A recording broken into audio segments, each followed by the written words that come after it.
Shalom. Kabar baik. Baik, Pastor, waktu dan tempat untuk Pastor Lukas. Ya, selamat berjumpa kembali semua keluarga besar BMC New York dan juga dimanapun Anda menyaksikan program ini. Saya percaya bahwa setiap pujian penyembahan kita, doa kita, ibadah kita tidak akan pernah sia-sia. Saudara sekalian, tahun ini kita terus banyak belajar dengan tema Future Foresight, siap menghadapi masa depan, di mana begitu banyak goncangan keadaan yang tidak menentu, baik juga harga-harga barang naik, telur tadi katanya sudah sekian tinggi, bahkan juga saudaraku yang lain-lain. Nah, saudara, subtema kita bulan ini adalah look ahead, lihat ke depan. Dan saudara, saya percaya bahwa cara kita memandang hidup ini akan menentukan apakah kita berhasil atau gagal di hari ini dan di hari esok. Jadi kita akan belajar bersama-sama malam hari ini sebuah renungan firman dengan tema awasi matamu. Awasi matamu. Saudara sekalian, kita semua punya tugas mengawasi mata kita. Jelas mata ini hal yang penting sekali. Dan kita tidak hanya bicara tentang mata fisik yang harus kita awasi, yang harus kita jaga baik-baik. Tetapi saudara sekalian, ini juga berbicara tentang mata hati kita yang harus kita awasi. Kenapa? Mari kita lihat apa yang Rasul Paulus sampaikan dalam Efesus pasal yang pertama, ayat yang ke-17 sampai ayat 18. Dan meminta kepada Allah Tuhan kita Yesus Kristus. Ada sebuah doa permintaan yang kita harus terus minta, yaitu Bapa yang mulia itu, supaya Ia memberikan kepadamu roh hikmat dan wahyu. Katakan bersama saya, roh hikmat dan roh wahyu. Ya, kita harus meminta roh hikmat dan roh wahyu. Untuk apa? Untuk mengenal Dia, mengenal Yesus, mengenal Tuhan dengan benar. Kenapa? Lihat ayat berikutnya, ayat 18 dikatakan, dan supaya Ia, Tuhan, menjadikan mata hatimu terang. Membuat mata hati kita bisa terang, paradigma kita, cara kita pandang, sikap hati kita bisa terang. Jelas lawan terang adalah gelap. Ya, jadi jangan sampai mata hati kita gelap, tapi biar mata hati kita terang, agar kamu mengerti. Kalau mata hati kita terang, ya cara berpikir kita, cara pandang kita benar, maka kita bisa mengerti, ya membuat sebuah pengertian yang benar. Apa? Mengerti pengharapan apakah yang terkandung dalam panggilannya. Betapa kayanya dan betapa kayanya kemuliaan bagian yang ditentukannya bagi orang-orang kudus.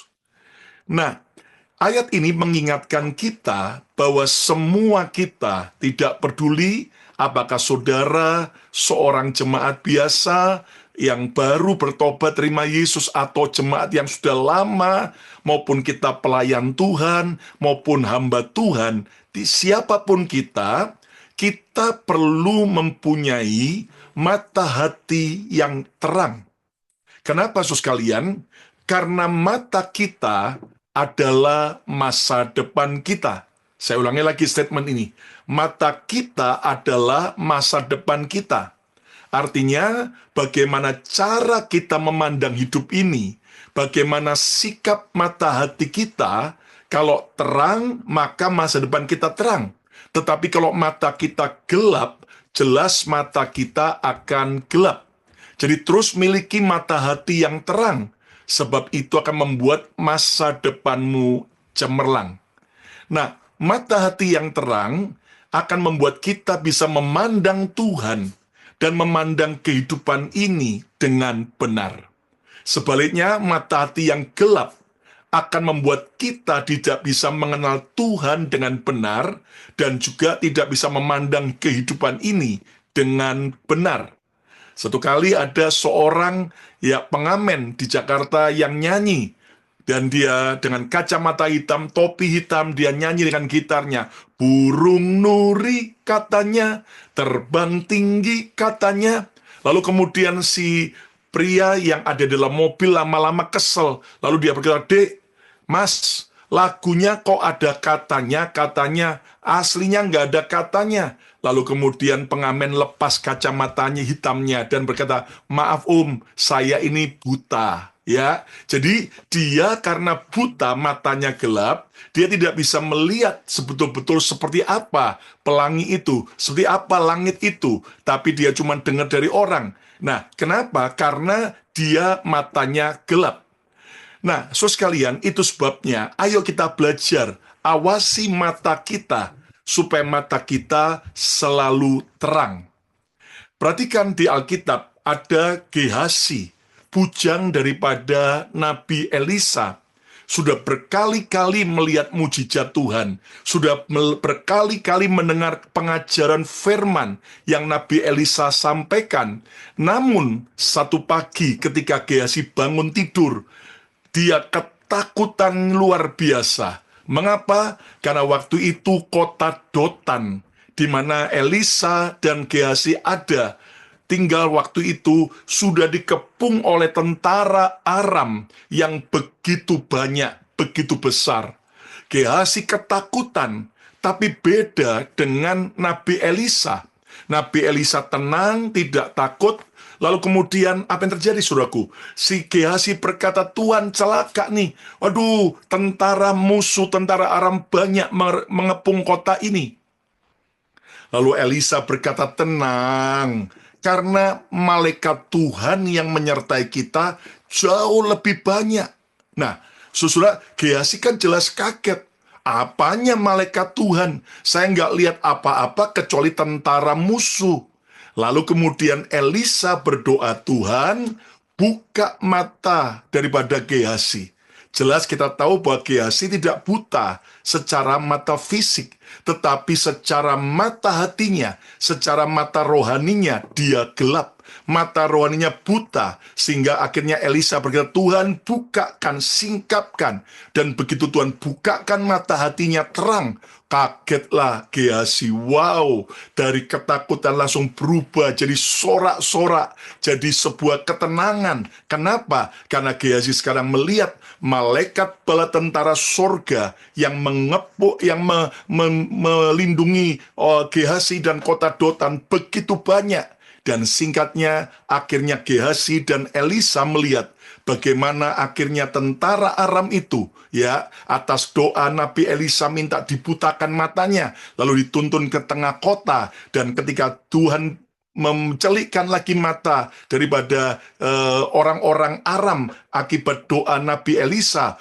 mereka kaget semua. Dan kemudian Anda tahu, Raja Israel akhirnya tanya, "Tuhan, diapakan? Dibunuhkah?" "Oh jangan, kasih mereka makan." Dibuatlah hidangan makanan, lalu kemudian musuh malu setelah makan pulang kembali ke negara asalnya.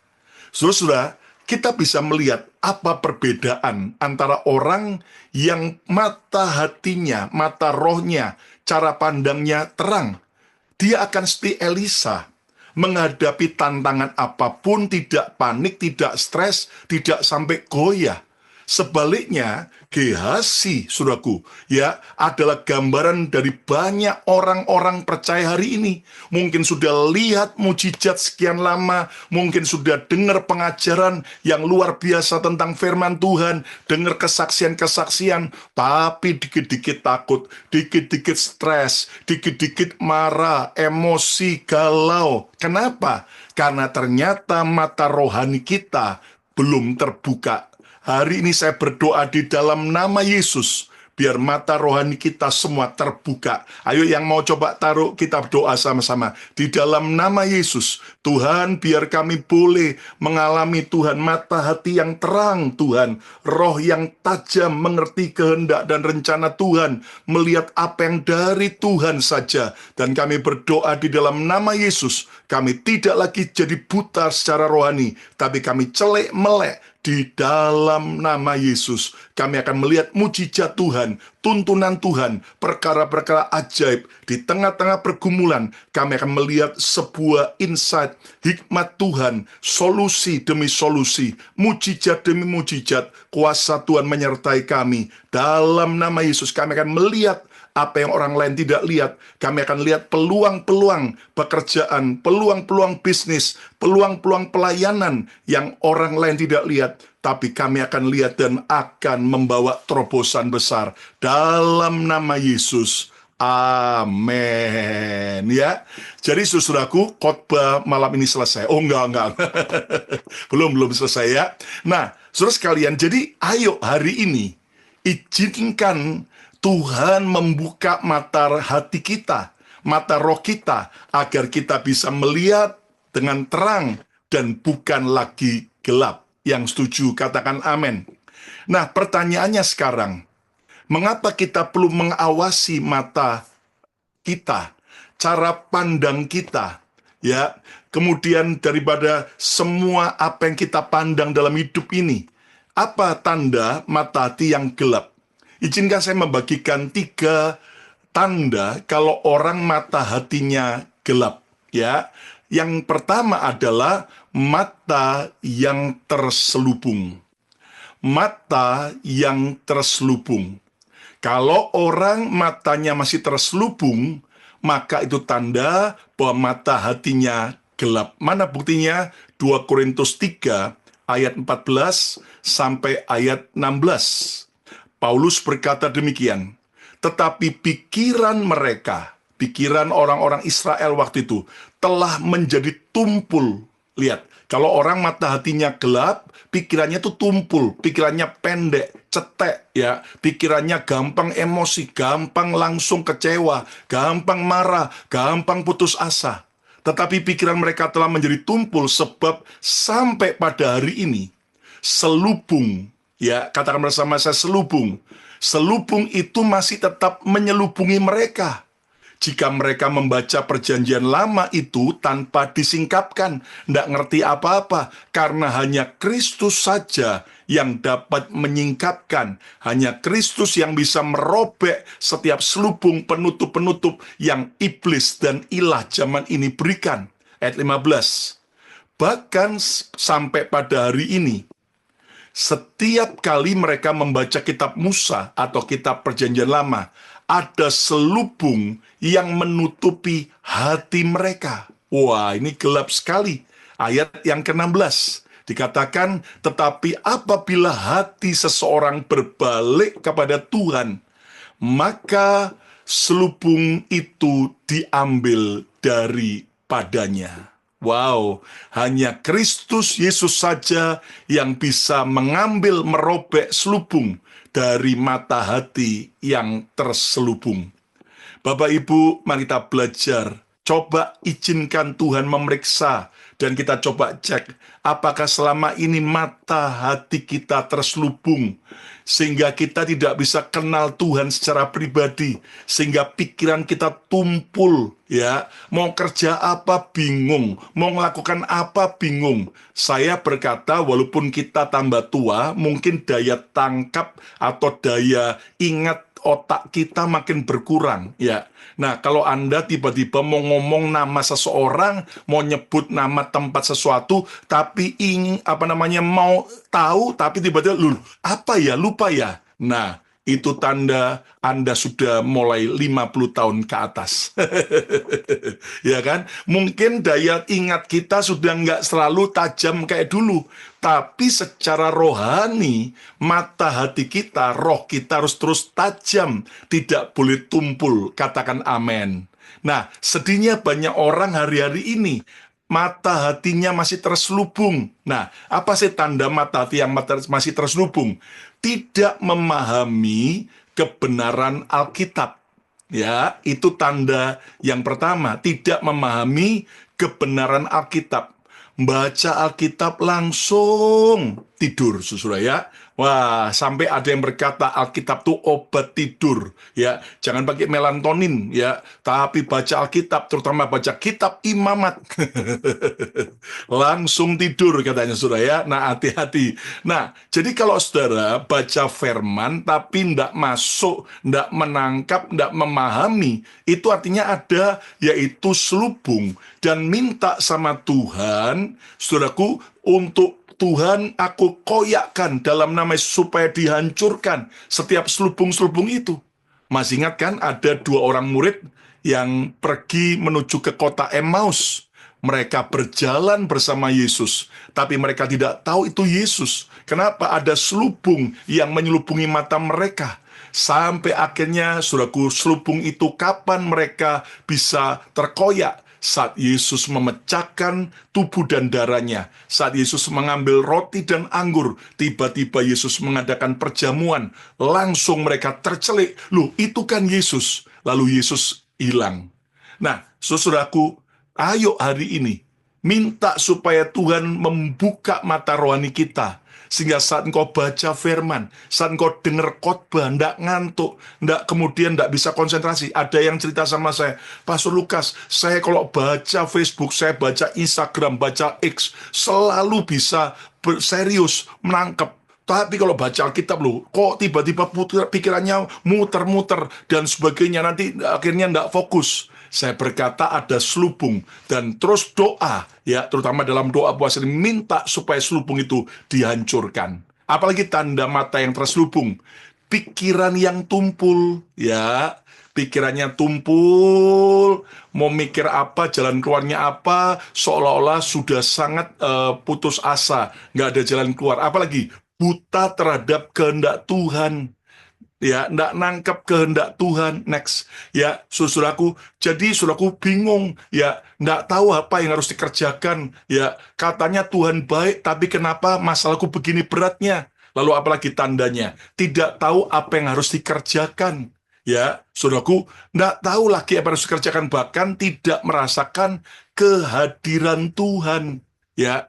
Saudara-saudara, ini mengerikan sekali. Kalau saudara merasa kosong, hampa, kering, tanpa engkau merasakan hadirat Tuhan, itu tanda berarti ada terselubung, ada selubung-selubung dari iblis, dari roh-roh teritorial, kuasa-kuasa kegelapan yang harus dihancurkan, dan juga dari semua ilah-ilah zaman sekarang, terutama soal keuangan maupun sosial media, yang membentuk kita, akhirnya membendung kita, tidak mengerti akan rencana Tuhan.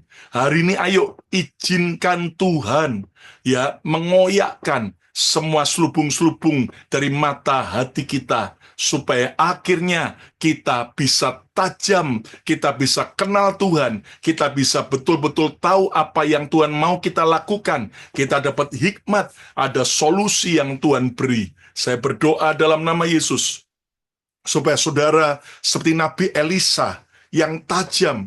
Ingat, nggak cuman hanya hamba Tuhan, tapi semua kita bisa karena Roh Kudus yang mengurapi Nabi Elisa, Roh Kudus yang sama yang mengurapi kita.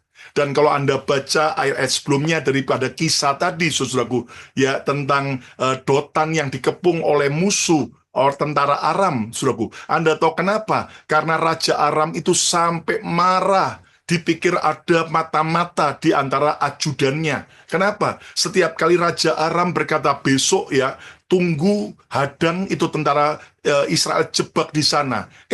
Akhirnya Nabi Elisa bilang sama Raja Israel, besok jangan bawa tentaramu kelewat jalan itu. Jadi akhirnya lolos. Jebakan berkali-kali sampai dituduh ada yang membocorkan jadi pengkhianatnya Raja Aram. Tapi akhirnya anak buahnya berkata, enggak tuanku, tetapi karena ada Nabi Elisa yang ada menyertai orang Israel, sehingga dia bisa dapat dari Tuhan apa yang tuanku bisikkan, katakan di dalam kamar pribadi Tuhan. Wow, saudara, saya yakin ini bukan cuman, ya, untuk zaman Alkitab tertulisnya, tapi sampai hari ini, ya, saya berdoa, saya juga mau lebih lagi, kita nangkep apa yang Tuhan mau kerjakan. Kita bisa diberitahu Tuhan bocoran apa yang bakal terjadi. Bahkan saudaraku, untuk apa yang menjadi situasi ekonomi, bahkan apa keputusan-keputusan penting yang kita harus ambil dalam soal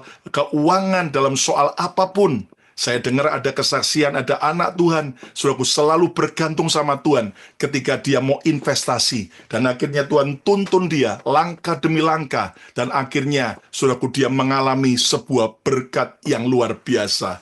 Ayo, saya doakan semua kita praktek, kita percaya Roh Kudus masih sama. Tuhan masih sanggup juga, bukan hanya membuat Nabi Elisa, tapi setiap kita juga, akhirnya kita bisa tajam. Tuhan, engkau maunya apa? Oh, aku harus investasi ini. Oh, aku harus segera jual yang ini. Oh, saudaraku, nanti dituntun Tuhan dengan ajaib. Dan gak ada yang mustahil bagi Tuhan. Ketika yang lain krisis, saudara akan nikmati sebuah berkat demi mujizat yang ajaib. Yang setuju katakan, mata saya tidak boleh terselubung lagi. Ya, mata saya tidak boleh terselubung lagi. Kalau Anda doa, rasanya Tuhan jauh, rasanya nggak dapat apa-apa, itu jangan berarti doa. Malah perangi, Tuhan, ya aku hancurkan setiap selubung-selubung dari kuasa kegelapan, selubung-selubung daripada roh-roh teritorial, supaya Anda alami breakthrough, terobosan, dan Engkau akan lihat sebuah terobosan yang ajaib akan terjadi. Amin. Yang kedua, apa tanda mata hati yang gelap? Yang kedua adalah mata yang jahat. Saudara, mata yang jahat itu adalah, yaitu saudaraku, mata yang selalu akhirnya tidak bisa melihat yang baik. Mari kita lihat Matius 6 ayat yang ke-22 sampai 23. Yesus berkata, mata adalah pelita tubuh. Jika matamu baik, teranglah seluruh tubuhmu. Jika matamu baik, maka masa depan kita terang. Amin. Ayat 23. Jika matamu jahat, ini loh, ada kalimat mata yang jahat, maka gelaplah seluruh tubuhmu. Jadi jika terang yang ada padamu gelap, betapa gelapnya kegelapan itu. Wow. Saudara, yang pertama tadi adalah mata yang terselubung. Yang kedua, mata yang yang betul-betul jahat, itulah mata yang gelap. Saudara, apa sih tanda mata yang jahat? Terus melakukan kejahatan. Sudah ditebus Tuhan, sudah diampuni Tuhan, sudah dibebaskan, masih terus kembali kepada kejahatan. Mikir yang jahat terus, selalu merencanakan yang jahat. Wah, ini mengerikan. Saudara, saya ceritakan ada sebuah kisah nyata yang terjadi tahun 2020 di state Arkansas di Amerika, di mana, saudaraku, ada seorang wanita yang bernama Martha McKay. Ya, Martha McKay ini, saudaraku, seorang wanita yang kaya raya, yang punya rumah besar di tepi danau, di mana dia pernah mengalami peristiwa tragis 23 tahun sebelumnya, di mana ibu kandungnya dibunuh oleh seorang pemuda bernama Travis Lewis. Travis Lewis ini, saudara, adalah seorang yang telah membunuh ibunya. Nah, akhirnya Travis Lewis dijatuhi hukuman penjara 23 tahun. Dan selama dia meringkuk di penjara, maka berkali-kali anak daripada korban yang dia bunuh, yaitu saudaraku, Martha McKay. Martha McKay ini akhirnya, saudaraku, kunjungi pembunuh ibunya. Dia katakan, aku ampuni kamu. Dan akhirnya dia mulai terus nabur kebaikan. Apa yang terjadi, saudaraku? Singkatnya, setelah jalani 23 tahun penjara, setelah Travis Lewis bebas, maka akhirnya, saudaraku, Martha McKay ini, saudaraku, menerimanya untuk bekerja jadi penjaga rumahnya di tepi danau di sebuah suburb yang ada di state Arkansas, Amerika. Saudara, bayangin, ada seorang wanita yang hatinya emas, rela mengampuni pembunuh ibunya, bahkan sekarang memberikan pekerjaan. Tapi apa yang terjadi, saudaraku? 2 tahun setelah, saudaraku, Travis Lewis ini kerja sama bosnya ini, ternyata satu kali Travis mencuri uang daripada nyonyanya, daripada bosnya. Di mana saudaraku Martha baru menjual satu lampu antik dengan jumlah 10.000 US dollar. Diambil oleh saudaraku Travis Lewis ini. Dan ketika ditegur, lalu Travis Lewis malah keluarkan pisau dan membunuh Martha Mike ini. Saudara bayangin, dan itu adalah tempat rumah yang sama 25 tahun sebelumnya. Mama daripada ibu daripada Martha Mike ini saudaraku dibunuh oleh orang ini, yaitu Travis Lewis. Tetapi sekarang 25 tahun kemudian anaknya juga dibunuh oleh Travis Lewis. Pada waktu pegawai yang lain lihat itu, mereka telepon 911, dan kemudian Travis Lewis naik mobil mencoba keluar dari area perumahan yang besar itu. Tapi kemudian di antara hutan-hutan dikejar kepung polisi, dan akhirnya mobil Travis Lewis, saudaraku, itu mendekati danau, dan dia segera lari keluar dari danau. Dia lari di atas danau yang beku dengan, yaitu saudaraku, es, saudaraku, karena musim dingin. Dan pada waktu dia di bagian tertentu, ternyata crack, dan dia masuk nyegur ke dalam danau yang dingin itu.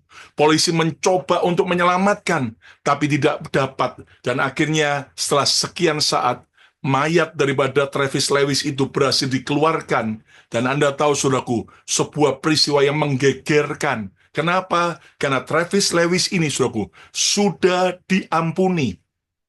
Bahkan diberi kesempatan untuk kerja dengan saudaraku bos di mana mamanya yang pernah dibunuh. Tapi sekali lagi, gara-gara mata yang jahat, dia terus melakukan kejahatan. Tahukah Anda respon daripada banyak orang yang mengetahui peristiwa ini? Mereka betul-betul berkata, Travis Lewis tidak tahu diri, kurang ajar, tidak tahu berterima kasih, malah membalas kebaikan dengan kejahatan. Ya, susu dibalas dengan air tuba. Tahukah Anda tanpa sadar, kita juga mirip seperti Travis Lewis. Kita sudah terima anugerah pengampunan, keselamatan, tapi tanpa sadar kita akhirnya bersengaja berbuat dosa lagi. Kita menyalibkan Yesus kedua kalinya. Ayo kita bertobat supaya mata kita tidak jahat. Yang setuju katakan amin, ya. Yang masih terikat perjudian online maupun ke kasino, ayo kita sudah ditebus dengan darah Kristus. Jangan lagi terus punya mata yang jahat. Kalau kita masih hidup dalam perselingkuhan, kita nggak jujur soal keuangan, kalau kita dalam keadaan selalu penuh dendam, kemarahan, dan kita merencanakan kejatuhan orang lain, ayo bertobat supaya mata kita tidak jahat, tapi mata yang baik. Karena amin. Bahkan apalagi tanda mata yang jahat, selalu merencanakan yang jahat. Yang direncanakan selalu yang jahat terus. Nggak ada yang baik, selalu yang jahat. Ayo hari ini kita bertobat supaya benar-benar rencana kita bukan rencana yang jahat, tapi rencana yang baik. Yang setuju katakan haleluya. Yang pertama tadi, tanda mata hati yang gelap adalah mata yang terselubung. Yang kedua adalah mata yang jahat. Yang ketiga adalah mata yang sombong. Arrogant eyes. Mata yang sombong. Sudah lihat Wahyu 3 ayat 17-18. Yesus menegur jemaat di Laodikia. Karena engkau berkata, aku kaya, dan aku telah memperkayakan diriku, dan aku tidak kekurangan apa-apa. Wow, merasa kaya, merasa hebat, tidak kurang apa-apa. Dan karena engkau tidak tahu, kata Yesus, bahwa engkau melarat dan malang, miskin, lihat, buta dan telanjang. Lihat, merasa hebat, merasa kaya, padahal miskin, telanjang, melarat, buta, saudaraku. Ya, terus ayat 18. Maka aku, Yesus, menasihatkan engkau, supaya engkau membeli daripadaku emas yang telah dimurnikan dalam api. Emas yang telah dimurnikan dari dalam api itu siapa? Itulah Yesus Kristus. Loh, kenapa harus dibeli? Ada harga yang kita harus bayar. Ikut, saudaraku, Anda harus tahu, keselamatan dalam Yesus itu gratis. Karena terlalu mahal kita nggak bisa bayar. Tapi mengikut Yesus, harus ada harga yang kita bayar. Menyangkal diri dan memikul salib. dan juga pakaian putih, supaya engkau memakainya, agar jangan kelihatan ketelanjanganmu yang memalukan. Lihat, dan lagi minyak untuk melumas matamu, supaya engkau dapat melihat. Jelas bukan mata jasmani, tapi mata rohani kita, mata cara pandang hidup kita. Minta supaya ada minyak dari Tuhan kita beli untuk melumas mata kita, supaya kita dapat melihat. Dan malam ini, nanti selesai firman Tuhan, kita akan bersama-sama terima pengurapan. Ayo imani, semua mata yang sombong ini harus dihancurkan, supaya diganti jadi mata yang rendah hati, tidak sombong lagi. Apa sih tanda mata yang sombong? Adalah orang yang suka meremehkan Tuhan. Lalu apalagi suka merendahkan orang lain. Hari ini ayo coba kita cek diri kita. Apakah kita punya mata yang sombong? Kita merasa bisa tanpa Tuhan. Kita merasa saya sekarang udah sukses, saya sudah punya semua yang saya perlukan. Well, ke gereja entar aja kalau sempat, entar aja kalau punya waktu. Wah, Tuhan dinomor sekiankan.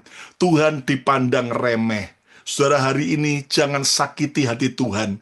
Ayo kita tidak meremehkan Tuhan.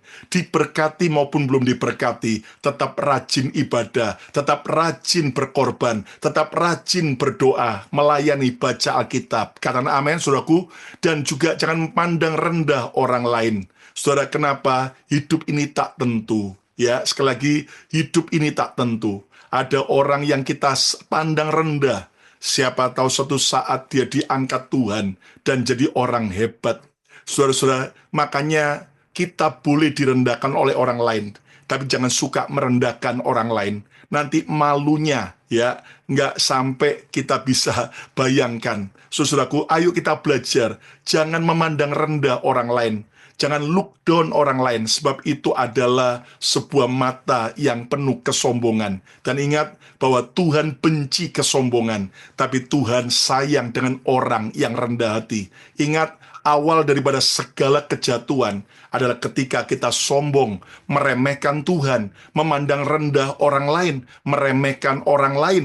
Ayo kita belajar, Tuhan ampuni aku mau sungguh-sungguh tidak lagi punya mata yang sombong, tapi mata yang rendah hati. Dan percayalah, lebih baik kita direndahkan orang, tapi akhirnya ditinggikan Tuhan, daripada kita merendahkan orang, dan akhirnya kita justru akan dihancurkan Tuhan. Hari ini ambillah keputusan, baik keluarga kita, teman gereja, teman pekerjaan, mungkin yang memang kondisinya, wah, jengkelkan, mungkin kondisinya nggak punya. Hati-hati, saudaraku. Kenapa? Karena siapa tahu suatu saat dia diangkat Tuhan jadi orang hebat, orang yang berpengaruh, atau orang kaya. Ayo kita belajar supaya kita tetap rendah hati seperti yang Tuhan mau. Yang setuju, katakan amin. Amin. Kesimpulannya, pastikan mata hatimu senantiasa terang, sebab matamu adalah masa depanmu.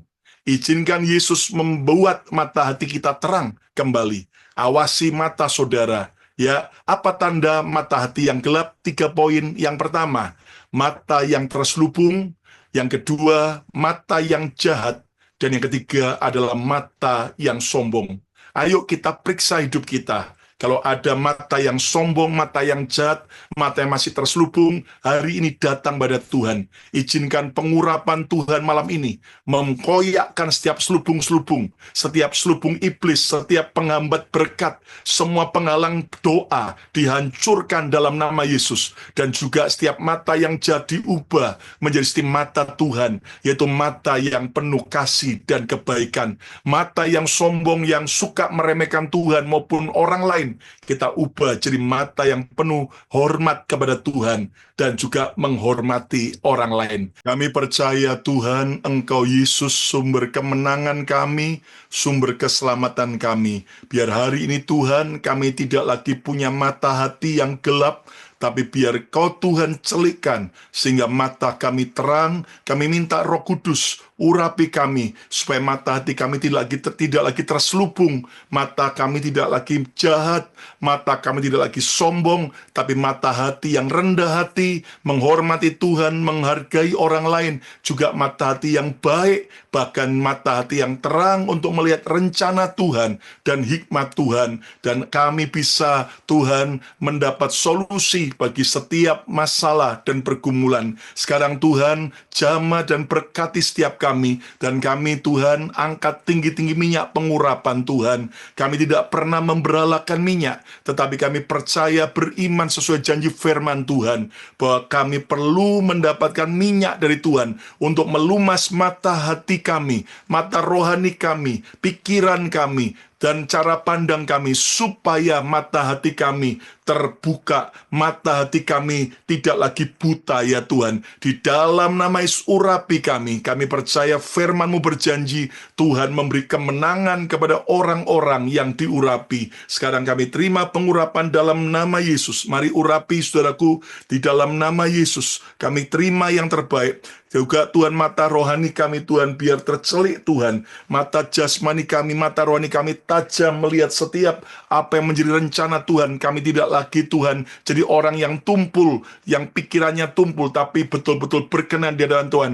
Dan perkataan kami jadi berkat, hati kami, Tuhan, dan semua perbuatan kami diberkati oleh Tuhan. Hamba berdoa mujizat Tuhan terjadi. Berkati semua, Tuhan, BMC New York, Tuhan, anugerah-Mu dilimpahkan. Kami juga berdoa untuk Pastor Yongki, keluarga, dan semua pelayan-pelayan Tuhan, hamba-hamba Tuhan, seluruh jemaat. Berkati Tuhan, anugerah-Mu dilimpahkan, sehingga benar-benar di tahun ini, Tuhan, kami benar siap dan mencapai masa depan yang cemerlang bersama dengan Tuhan. Dan semua yang menyaksikan program ini, Tuhan, memberkati. Anugerah Tuhan menyertai juga BMC Philadelphia, BMC Colorado, memberkati Tuhan untuk Amerika, Indonesia. Kami juga berdoa untuk kesejahteraan Israel, diberkati oleh Tuhan. Dalam nama Tuhan Yesus, haleluya. Semua yang mau punya mata hati yang terang, sama-sama katakan, amin, amin, amin. Tuhan memberkati, haleluya.